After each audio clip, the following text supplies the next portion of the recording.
If you've been training with your Garmin watch for a while, you've probably noticed features like short-term training load and recovery time.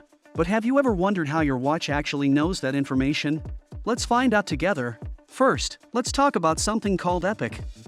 After every workout, your body keeps using extra oxygen to recover back to its normal, pre-exercise state. That extra oxygen your body consumes is called EPOC, which stands for excess post-exercise oxygen consumption. Your Garmin watch uses your heart rate distribution across different zones to estimate your EPOC, and from that, it calculates your short-term training load.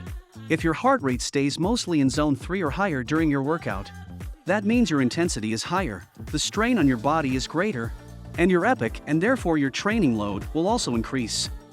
EPOC can also help estimate how long your body needs to fully recover from your workout. Think of it like using a credit card. The more you spend, the longer it takes to pay it off. The harder you train, the more energy you borrow from your body. Afterward, your heart has to work harder to deliver oxygen and nutrients to help your muscles repair and get back to their normal state. Once you've fully recovered, or at least recovered enough for your next session, then you're ready to train again. But if your watch recommends 8 hours of recovery, and you only rest for 5 before your next workout, it's like using your credit card before paying off the last bill. Your recovery time just keeps adding up. Once you understand EPOC, you'll have a clearer picture of how Garmin measures your training load and why proper recovery is key to improving performance.